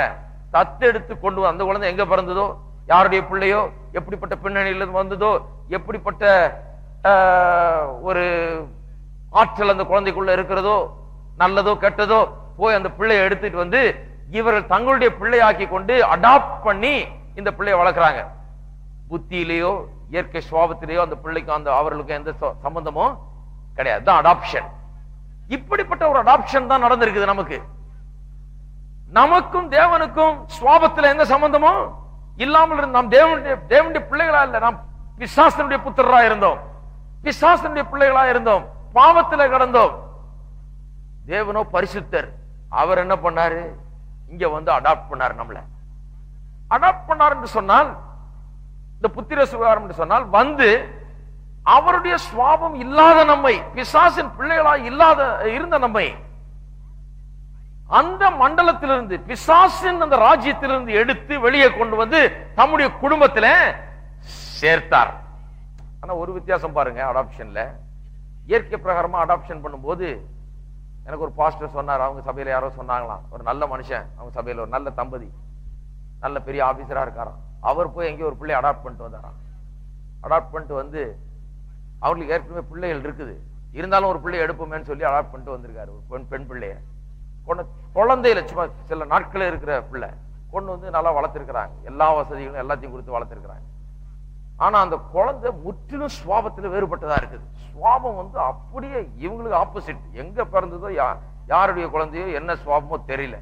இந்த சுவாபத்துக்கும் அந்த சுவாபத்துக்கும் சம்பந்தமே கிடையாது. அவர் சொல்றாராம், ஐயா யார் பெத்த பிள்ளையோ நான் என்னமெல்லாம் பண்ணி பாக்குறேன், சாப்பாடை ஊட்டி பாக்குறேன், எல்லா துணிமணியும் கொடுக்குறேன், எல்லா வசதியும் பண்றேன், எவ்வளவு அன்பு கொடுக்குறேன், எவ்வளவு பாசமா நடந்து கொள்கிறேன், ஆனா யார் பெத்த பிள்ளையோ இது திருந்தவே திருந்தாது போல இருக்கு, இது சுவாபமே வேற மாதிரி இருக்கு, எங்க பிள்ளைகளுக்கும் இந்த பிள்ளைக்கும் பெரிய வித்தியாசம் இருக்குதையா, இது யார் பெத்த பிள்ளையோன்னாராம். ஆனா தேவனுடைய பிள்ளைகளாக புத்திர சுவிகாரம் பெற்ற நாம், பிசாசின் பிள்ளைகளாயிருந்த நம்மை, பிசாசின் சுவாபத்தை உடையவர்களாயிருந்த நம்மை அங்கிருந்து கொண்டு வந்து பிள்ளையா குடும்பத்துல சேர்த்தது மட்டுமல்ல, அவருடைய திவ்ய சுவாபத்துக்கு நம்மை பங்குள்ளவர்களாக மாற்றி இருக்கிறார். அவருடைய சுவாபத்தை நமக்குள்ளே அவர் வைத்திருக்கிறார். இது ஒரு பெரிய வித்தியாசம் பாருங்க. உலக பிரகாரமான அடாப்ஷன் இல்ல இது. நாம் சுவாபத்திலேயே பை நேச்சர் இப்பொழுது தேவனுடைய பிள்ளைகளை போல மாறிவிட்டோம், தேவனுடைய பிள்ளைகளாகவே மாறிவிட்டோம். அவருடைய சுவாபமே, அவருடைய அன்பும், அவருடைய மன உருக்கமும், அவருடைய சுவாபங்களும் இப்பொழுது நம்மிலே வந்து நம்மை ஆட்கொள்ளுகிறது. பெரிய வித்தியாசம். உலக பிரகாரமான அடாப்ஷனுக்கும் இந்த அடாப்ஷனுக்கும் பெரிய வித்தியாசம். ஆகியால இந்த உலக பிரகாரமான அடாப்ட் பண்ண பிள்ளை போல இருக்கக்கூடாது. இப்ப எப்படி இருக்கணும், நான் வெறும் அடாப்டட் சைல்டுங்க, தேவனுக்கு அடாப்டட் சைல்டு, நான் என்னதான் தேவனுடைய குடும்பத்தில் இருந்தாலும் அந்த பழைய புத்தி இருக்கதானே செய்யும் அப்படின்னு கிடையாது. இல்ல இல்ல, இப்ப புதிய புத்திய கொடுத்திருக்கிறார், புதிய புத்தி வந்திருக்குது. வெறும் அடாப்ஷன் இல்ல, நேச்சரையே மாத்தி இருக்கிறார் நமக்கு. இது ஒரு பெரிய வித்தியாசம். இப்ப அதுதான் இந்த புத்திரர் என்று சொல்லுவதற்கு அர்த்தம். பாவிகளா இருந்த நம்ம, பிசாசின் பிள்ளைகளா இருந்த நம்ம குடும்பத்தில் கொண்டு வந்து சேர்த்து அவருடைய சுவாபத்தையே கொடுத்திருக்கிறார். நான்காவது, இந்த புத்திர சுவிகாரம், சன்ஷிப், இந்த புத்திரர் என்கிற ஸ்தானம் நமக்கு இருக்கிறது என்பதை அசைக்க முடியாத நிலையில் அது இருக்கிறது. நாம் புத்திரர் தான் என்கிறது எப்படி நிச்சயமாய் நாம் சொல்ல முடியும்? அதை குறித்து எப்படி நிச்சயத்தை உடையவர்களாக இருக்கலாம்? பாருங்க, இந்த அடாப்ஷன் என்கிறது ஒரு லீகல் ப்ரொசீஜர் அண்ட் ஆக்ஷன். இது வந்து ஒரு சட்ட ரீதியாக செய்யப்படுகிற ஒன்று. அடாப்ஷன் செய்யணும்னா போய் கொண்டு போய் கோர்ட்ல கொண்டு போய் அவங்க எழுதி கொடுக்கணும். இது வக்கீல வச்சு பெரிய காரியம் எல்லாம் பண்ணி நிறைய காசு செலவழிச்சு ஒரு பெரிய ப்ரொசீஜரா இருக்குது. அதுக்கு லீகலா போய் அடாப்ட் பண்ணுகிறதுனா சாதாரண ஒரு காரியம். எந்த பிள்ளை எடுத்துட்டு போன்னு சொல்றது இல்ல யாரும். இது ஒரு பெரிய ஒரு அடாப்டிங் ப்ரொசீஜர் இருக்குது, லீகல் ஆக்ஷன். லீகலா அதை பண்ணிட்டா, சட்ட ரீதியா அந்த அடாப்ஷனை பண்ணிட்டா பிறகு அதை மாத்தவே முடியாது. இல்லைன்னா யாரையா பிள்ளைய கொடுத்துட்டு வச்சுங்கன்னு சொல்லிட்டு அப்புறம் வந்து கொடுங்க திருப்பின்னு கேட்பாங்க இல்லையா? அது நடக்கலாம். ஏன்னா லீகலா இல்ல, அதுக்காக போய் சண்டை போட்டுட்டு இருப்பாங்க. இது ஏன் பிள்ளைன்னு அவங்க சொல்லுவாங்க, இல்ல இது ஏன் பிள்ளைம்பாங்க. எனக்கு தெரியும் ஒரு இடத்துல அப்படி ஒரு சண்டை நடந்துட்டு இருக்குது. ஒரு பிரச்சனையா இருந்த நேரத்துல அவங்க பெற்றோர், கணவன் மனைவிக்குள்ள ஒரு பெரிய பிரச்சனை இருந்து அவங்க பிரிஞ்சு அவங்களுக்குள்ள 3 பிள்ளைய கொண்டு போய் ஃப்ரெண்ட்ஸ் கிட்ட கொடுத்து கொஞ்சம் பாத்துங்க, எங்க பிரச்சனையை நாங்க சால்வ் பண்ணிட்டு வர்றோம்ட்டு போனாங்க. சில வருஷங்கள் பொறுத்து திருப்பி வர்றாங்க. இந்த பிள்ளைங்க வந்து இவங்க பிள்ளைங்க மாதிரியே வளர்ந்துருச்சு. அமெரிக்காவில் எனக்கு தெரிஞ்ச ஒரு குடும்பத்தில் இவங்க பிள்ளை மாதிரியே நல்லா வளர்ந்துருச்சு. இவங்களும் நல்லா வளர்த்துருக்காங்க 3 பிள்ளைகளையும். இப்ப இந்த பிள்ளைகளை நான் போக மாட்டேங்குது, அம்மா அப்பா யாருன்னு தெரியல. அப்பா வந்து இப்ப அம்மாவையும் கூட்டிட்டு வந்துட்டாரு, அவங்களுக்குள்ள ஒற்றுமை வந்துருச்சு. 2 பேரும் வந்து கோர்ட்டுக்கு கொண்டு போயிருக்காங்க. இது எங்க பிள்ளைங்க 3 பிள்ளைங்க மரியாதையை திருப்பி தரணும், எந்த அதிகாரத்துல நீங்க என் பிள்ளைய வச்சிருப்பீங்க அப்படின்னு அவங்க கேட்கறாங்க. இவங்க சொல்றாங்க, இல்ல நாங்க இத்தனை வருஷமா வச்சு இவ்வளவு வளர்த்துருக்கிறோம், இது எங்களுடைய பிள்ளைகள் தான். அப்படி பெரிய தகராறு நடந்துட்டு இருக்கு. எதுக்கு சொல்ல வர்றேன்னா, தேவன் நம்மை அடாப்ட் பண்ணின போது, புத்திர சுவிகாரம் புத்திரராக ஆக்கின போது, he did it by a legal action. அவர் சட்ட ரீதியாக அவர் செய்தார். ஏதோ அப்படி வா அப்படின்னு சொல்லி ஏற்றுக்கொள்ளல.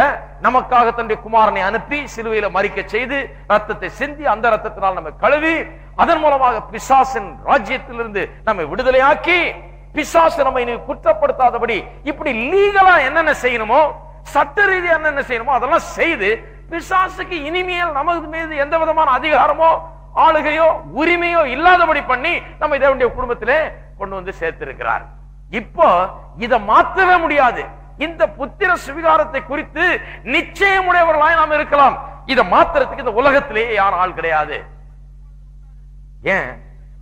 இது லீகல் ஆக்ஷன். சட்ட ரீதியா எழுதி வாங்கியாச்சு, நான் தேவனுடைய புத்திரர்.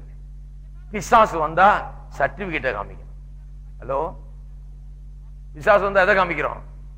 சர்டிபிகேட். பிசாச உட்கார வச்சு உனக்கு ஒரு கதை சொல்றேன் இருப்பா அப்படின்னு போய் பைபிள் எடுத்துட்டு வந்து வசனத்தை வாசித்து காண்பிக்க வேணும். சட்ட ரீதியாக தேவன் பண்ணியிருக்கிறார். உனக்கு என் மேல எப்படி அதிகாரம் இருக்கும், எப்படி உரிமை இருக்குது, என்ன நீ எப்படி சொந்த கொண்டாடலாம், என்ன எப்படி நீ திரும்ப கேட்கலாம்? நான் தேவனுடைய புத்திரர் என்கிறதுக்கு சட்ட ரீதியான ஆதாரத்தோட நான் இருக்கிறேன். அதை மாற்றவே முடியாது. எந்த காரியமும் அதை மாற்ற முடியாது. நான் ரொம்ப நல்லவனா இருக்கலாம், சில நேரத்தில் கொஞ்சம் குறைகள் உள்ளவனா இருக்கலாம், எப்படி இருந்தாலும் நான் தேவனுடைய பிள்ளை, புத்திரன். இன்னைக்கு அதை யாரும் மாற்றவே முடியாது. இருக்கிறீங்களா? அப்ப பிசாசு வந்தா அவன் வந்து நீ எப்படி தேவனுடைய பிள்ளை, உன்னை பாரு, உனக்குள்ள இவ்வளவு குறை இருக்குது, நீ என்ன பெரிய பரிசுத்தமா, நீ என்ன பெரிய யோக்கியமா, நீ எப்படி தேவனுடைய பிள்ளைன்னு சொல்லலாம்? நீ என்னுடைய பிள்ளை தான் சொல்லுவான். அப்ப நம்ம என்ன சொல்லணும்? ஆமா ஆமா பிசாசு, நான் கூட அப்படிதான் யோசிச்சுக்கிட்டு இருந்தேன், நான் கூட தேவனுடைய புத்திரரான்னு சந்தேகம் வந்துருச்சு எனக்கு, நல்ல காலம் நீ வந்து அதை கிளியர் பண்ண அப்படின்னு இருக்க கூடாது. உடனே பைபிள் எடுத்து வாசிக்கணும். எதை வாசிக்கணும் பாருங்க. எபேசியர் 1 அதிகாரம் எடுங்க. எபேசியர் 1 அதிகாரம் 3 வசனம் முதல். நம்முடைய கர்த்தராகிய இயேசு கிறிஸ்துவின் பிதாவாகிய தேவனுக்கு ஸ்தோத்திரம். அவர் கிறிஸ்துவுக்குள் உன்னதங்களிலே ஆவிக்குரிய சகல ஆசீர்வாதத்தினாலும் நம்மை ஆசீர்வதித்திருக்கிறார். என்ன ஆசீர்வாதம் அது? தமக்கு முன்பாக நாம் அன்பில் பரிசுத்தம் உள்ளவர்களும் குற்றமில்லாதவர்களுமாய் இருப்பதற்கு அவர் உலக தோற்றத்துக்கு முன்னே கிறிஸ்துவுக்குள்ளே நம்மை தெரிந்து கொண்டபடியால். எத்தனை பேர் விசுவாசிக்கிறீங்க உலக தோற்றத்துக்கு முன்ன உங்களை தெரிந்து கொண்டாருன்னு? பவுல் அப்போஸ்தலன் சொல்லுகிறார், உலக தோற்றத்துக்கு முன்ன நம்ம என்ன பண்ணார்? அவர் தெரிந்து கொண்டிருக்கிறார். நான் சும்மா லேசில் இங்க வந்து நிக்கல. இன்னைக்கு நான் தேவனுடைய பிள்ளை புத்திரர் என்று இன்னைக்கு ஏதோ கட்டுக்கதையை கேட்டுட்டு வந்து சொல்லல. நான் இன்னைக்கு புத்திரர் போல எனக்கு ஒரு ஃபீலிங் இருக்குதுங்க. இன்னைக்கு 4 அல்லேலூயா போடலாம் போல இருக்குது, எனக்கு சத்தம் போடலாம் போல இருக்குது, ரொம்ப அப்படி அல்ல. நான் இன்றைக்கு தேவனுடைய பிள்ளை என்று ஏன் விசுவாசிக்கிறேன் என்றால், தேவன் என்னை எப்ப தெரிந்து கொண்டார்? உலக தோற்றத்துக்கு முன்னே தெரிந்து கொண்டிருக்கிறார் என்பதை நான் விசுவாசி. அப்பவே அவர் முடிவு பண்ணிட்டார். இப்ப பிசாசு அதை மாத்தவே முடியாது. அப்ப முடிவு பண்ணி உலக தோற்றத்துக்கு முன்னே, நான் பிறக்கிறதுக்கு முன்னே அதை முடிவு பண்ணி, நான் பிறந்த பிறகு இதெல்லாம் எக்ஸிக்யூட் பண்ணி சட்ட ரீதியா போய் என்ன பண்ணிட்டாரு? கிளைம் பண்ணிட்டார், அடாப்ட் பண்ணிட்டார். இன்னும் அதை மாத்தவே முடியாது. தெரிந்து கொண்டபடியே, உலக தோற்றத்துக்கு முன் தெரிந்து கொண்டபடியே பிதா பிரியமானவருக்குள் தாம் நமக்கு தந்தருளின தம்முடைய கிருபையின் மகிமைக்கு புகழ்ச்சியாக தம்முடைய தயவுள்ள சித்தத்தின்படியே நம்மை இயேசு கிறிஸ்து மூலமாய் தமக்கு புத்திரராகும் சுவிகார புத்திரராகும்படி முன் குறித்திருக்கிறார். உலக தோற்றத்துக்கு முன்ன தெரிந்து கொண்டு அவருடைய சித்தத்தின்படியே, according to his good pleasure. இங்கிலீஷ்ல சொல்லி ரொம்ப அழகா சொல்லிருக்கு. அது அவர் இஷ்டம். இவங்க யாரு கேட்கறதுக்கு? ஹலோ, நீ எல்லாம் தேவனுடைய பிள்ளையா? உனக்கு என்னப்பா வந்தது? நீ யாரு கேட்கறது? அப்படிங்கிற நீ எப்படி தேவனுடைய பிள்ளைன்னு சொல்லலாம்? உன்னை பாரு, இந்த தப்பு செய்துட்டியே, உனக்கு என்ன வந்தது? அது அவருடைய குட் பிளஷர், அவருடைய இஷ்டம். தேவாதி தேவன் வானத்தையும் பூமியையும் உண்டாக்குனவர், அவருடைய இஷ்டம். அவரே என்ன உலக தோற்றத்துக்கு முன்ன தெரிந்து கொண்டு, இவன் புத்திர சுகாரத்தை இவனுக்கு தர போறேன், என்னுடைய புத்திரரா இவனை என்னுடைய குடும்பத்துக்குள்ள கொண்டு வந்து வைக்க போறேன்னு சொன்ன பிறகு இன்னொரு ஆள் வந்து அது எப்படி நீ தேவனுடைய பிள்ளைன்னு சொல்லலான்றதுக்கு அதிகாரமே கிடையாது. நீங்க என்ன சொல்லணும்? அது அவர் இஷ்டம், நீ போப்பா. என்ன பரலோகத்துக்கு கொண்டு போறது அவர் இஷ்டம், அவருடைய குடும்பத்தில் வைக்கிறது அவர் இஷ்டம். According to his good pleasure. அவர் பெரியவர், அவர் இஷ்டப்படிதான் செய்வார். அப்படிதான் அவர். ஹலோ, அவரை போய் கேட்டான்னு சொல்வார், தட்ஸ் மை குட் பிளஷர், போயிட்டு வாங்க. That's my good pleasure. அதான் பேதுரு கேட்டான் யோவானை பற்றி, இவங்க இது என்ன, உன் வேலையை பாருன்னாரு. அது ஏன் இஷ்டம், இவன் எவ்வளவு நாள் இருப்பான், இவன் என்ன பண்ணுவான்றது என்னுடைய இஷ்டம். அப்படிதான் ஆண்டவர் என்ன தெரிந்து கொண்டார். ஏன் இவரை தெரிந்து கொண்டார்? இவர் சரியான ஆள் இல்லையா? என்ன நான் என்ன பண்றது? எனக்கு அதுக்குமே சம்பந்தம் கிடையாது. அவர் என்ன தெரிந்து கொண்டார், நான் என்ன பண்றது? ஹலோ, என்னை விட நல்ல நல்ல ஆட்கள்லாம் தெரிந்து கொண்டிருக்கலாம் பிரசங்கம் பண்றதுக்கு, ஊழியத்தை செய்யறதுக்கு, பாஸ்டரா இருக்கிறது. என்ன ஏன் தெரிந்து கொண்டார் எனக்கே தெரியல, ஆனா அவருடைய இஷ்டம் அது, அப்படி செய்துட்டாரு. அதை யாரும் மாத்த முடியாது, இந்த உலகமே எழும்பினாலும் மாத்த முடியாது. அதை நிர்ணயித்துட்டாரு. எல்லாவற்றுக்கும் மேலாக நான் தேவனுடைய பிள்ளை, புத்திரன் என்கிறத முத்திரையிட்டுட்டாரு, சீல் பண்ணிட்டாரு, சர்டிபிகேட்டை கையில கொடுத்துட்டாரு. இனிமே நான் அதை காட்டிட்டே தான் தெரியுவேன். ஹலோ, இருக்கீங்களா? ஏன் தெரியல, சபையில பாருங்க அதுல பெரிய சந்தேகம். தேவனுடைய பிள்ளையா சந்தேகமா இருக்குதுங்க. எத்தனை பேர் பாருங்க அதுக்கு ஜெபத்துக்கு வர்றாங்க. பரிதாபமா இருக்கு. சில நேரத்தில் நினைச்சு பார்த்தா கர்த்தருடைய வார்த்தை தெரியாதனாலதான் இந்த விஷயம். கர்த்தருடைய வார்த்தையின் சத்தியத்தை போதிக்கப்பட்டிருந்தா நிச்சயமா அவர்கள் அப்படி இருக்க மாட்டார்கள். இப்ப நீங்க அப்படி இருப்பீங்களா? இருக்க முடியாது. இன்னைக்கு பிரசங்கத்தை கேட்டு போய் அந்த மாதிரி இருக்கவே முடியாது. பிசாசு வந்து என்ன சந்தேகம் கிளம்பினாலும் அதான் பாடுறோம் இல்லையா, எனக்கு இன்பம் ஏதென கேட்டால் நான் காரணம் சொல்வேன், என் பாவம் நீங்கிற்றே. சாத்தான் என்னிடம் வந்து சந்தேகம் ஊட்டினால் நீ போ, நீங்கிற்றேன்பேன் இல்லையா? அதனால சத்தமா பாடணும். நீ போன்றத எப்படி பாடணும்? சாத்தானுக்கு சத்தமா பாடணும். கடைசியா ஐந்தாவது, விசுவாசி என்பவன் தேவனுடைய குடும்பத்தில் புத்திர சுகாரத்தை பெற்றவன் என்று மாத்திரமல்ல, அவன் மறுபடியும் பிறந்தவன். அவனுடைய சுவாபம் மாற்றப்பட்டிருக்கிறது. அவன் மறு ஜென்மம் எடுத்திருக்கிறான். பெரிய வித்தியாசம் பாருங்க. அதான் ஏற்கனவே கொஞ்சம் சொல்லிட்டேன் நான். அது புத்திர சுவிகாரம்னா அங்கிருந்து இங்க வந்திருக்கா, யாருடைய பிள்ளையோ இது இப்படி தாறுமாறா இருக்குது, எந்த குடும்பத்துல பிறந்து வந்து, அப்படி கிடையாது. நாம் ரட்சிக்கப்பட்ட பிறகு தெய்வீக சுவாபத்துக்கு பங்குள்ளவர்களா இருக்கிறோம், மறு ஜென்மம் எடுத்திருக்கிறோம், பிறந்து இருக்கிறோம். பாருங்க, இந்த புத்திர சுவிகாரம் என்ற கான்செப்டுக்கும் பார்ன் ஆஃப் காட் என்ற கான்செப்டுக்கும் சம்பந்தத்தை நாம் கரெக்டா இருக்கிறோம். புத்திர சுவிகாரம் என்கிறது adoption. born again or born of the spirit, born of God, தேவனால் பிறந்தவர்கள் என்று வேதம் சொல்லுது. நாம் யாரா? 1 யோவான் 3:9 சொல்லப்பட்டிருக்கிறது தேவனால் பிறந்தவர்கள். நாம் யாரால பிறந்தவங்க? நிறைய பேருக்கு பாருங்க இன்னைக்கு வந்து அடாப்ஷன் புத்தி. ஹலோ, இருக்கிறீங்களா? இந்த அடாப்ஷன் உபதேசத்தை கேட்டுட்டு நான் அடாப்டட் நிலையில இருக்கிறாங்க. நான் என்ன சொல்ல வர்றேன், நீங்க வெறும் அடாப்டட்ல, நீங்க born of God, தேவனாலேயே பிறந்தவர்கள் அப்படின்னா அந்த சுவாபம் உங்களுக்கு நிச்சயமா இருக்கும். நிறைய பேருக்கு என்ன நினைப்புனா, ஆண்டவர் ஏதோ ஒரு பெரிய ஆர்ஃபனேஜ் மாதிரி வச்சிருக்கிறாரு, நம்மளெல்லாம் கொண்டு வந்து சேர்த்து இருக்கிறாரு. அவங்க ஜெபம் பண்றதை பாருங்க, ஆண்டவரே இந்த அனாதையும் நிர்கதியமற்றவனா இருக்கிற என்னை நீர் கண்ணோக்கி பாரு ஆண்டவரே. இந்த ஆர்ஃபனேஜ் ஜெபம் இது. சிலருக்கு அந்த ஆர்ஃபனேஜ் புத்தி பிடிச்சுக்கும் பாருங்க. எங்க போனாலும் நான் ஒரு அனாதைங்க அப்படிதான் ஆரம்பிப்பாங்க பேச்ச. விசுவாசியான பிறகு கூட அந்த பேச்சு மாறாது. நான் ஒரு அனாதை பாருங்க, நான் ஒரு அனாதை இடத்துல வந்தேன், அங்க இருந்தங்க, அந்த அனாதைங்க அனாதை திருப்பி திருப்பி சொல்லிட்டு இருப்பாங்க. எப்ப அந்த இது போறது? நாம் அனாதை கிடையாது, நாம் வெறும் அடாப்டட் கிடையாது, நாம் தேவனால் பிறந்தவர்கள். எல்லாரும் சொல்லுவோம், நான் தேவனால் பிறந்தவன். அதை சொல்லணும். I am born of God, நான் தேவனால் பிறந்தவன். 2 பேதுரு 1:4 சொல்லப்பட்டிருக்கிறது, திவ்ய சுவாபத்துக்கு நம்மை பங்குள்ளவர்களாக ஆக்கி இருக்கிறார் என்று. இதெல்லாம் வரும் வாரத்திலே படிக்க போகிறோம். இது நம்முடைய உள்ளத்திலே பெரிய மகிழ்ச்சியும் சந்தோஷத்தையும் உண்டாக்க போகிறது. நாம் எப்படிப்பட்டவர்கள், நாம் என்ன நிலையில இருக்கிறோம்? விசுவாசி விசுவாசி விசுவாசின்னு சொல்றோமே, என்ன விசுவாசி? அப்படி என்ன விசேஷம்? நான் யார்? கிறிஸ்துவுக்குள்ள நான் என்னவா இருக்கிறேன் என்கிறத வரப்போகிற வாரங்களில் பல வாரங்கள் இந்த 14 முதல் 17 வசனங்களை படிக்க போகிறோம். தவறாமல் கேளுங்கள், இத ரொம்ப முக்கியம். அது இந்த எண்ணம் மேலோங்க வேணும். இந்த எண்ணம் மேலோங்குச்சுன்னா நீங்க தேவனை துதிக்கிற விதமே மாறும், ஆராதிக்கிற விதமே மாறும், உங்களுடைய சந்தோஷ சமாதானம் உங்களை ஆட்கொள்ளும். ஏன்? நீங்க வெறும் புத்திர சுவிகாரம் அடாப்ட் பண்ணப்பட்டவர்கள் அல்ல. நீங்கள் யார்? தேவனுடைய பிள்ளைகள். எப்படி? தேவனால் பிறந்தவர்கள். ஆர்ஃபனேஜ்ல கொண்டு வந்து ஆண்டவர் சேர்க்கல, குடும்பத்திலே பிறக்க வச்சுட்டார். வருங்காலத்திலே வரும் வாரங்களில் நான் விளக்குகிறேன். எல்லாரும் எழுந்து நிற்போம்.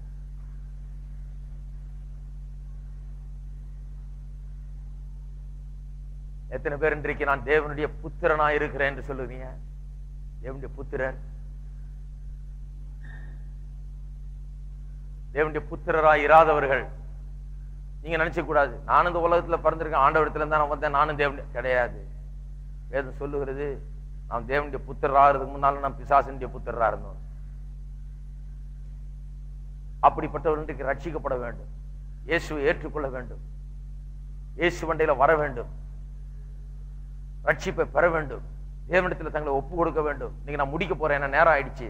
ஆனா இயேசுவை ஏற்றுக்கொள்ள விரும்புகிறவர்கள், நான் இயேசு வண்டையில் இந்த வாழ்க்கை ஒப்பு கொடுக்க விரும்புகிறேன், தேவனுடைய புத்திரராக இருக்க விரும்புகிறேன், நான் கர்த்தரண்டையில் எனக்கு வருகிறேன் என்று சொல்லுகிறவர்கள் இங்க முன்னால் வந்து எங்களை சந்திக்கலாம். உங்களுக்காக நாங்கள் விசேஷமாய் உங்களிடத்தில் பேசி நாங்கள் ஜெபிப்போம். ஆனால் இந்த எண்ணம் நம்மளே ஓங்க வேண்டும். அதுக்காக தான் இதெல்லாம் போதிக்கிறோம். நாம எல்லாரும் கரங்களை உயர்த்தி கர்த்தரை ஸ்தோத்திரிப்போம். நம்மை தேவனுடைய புத்திரராக்கி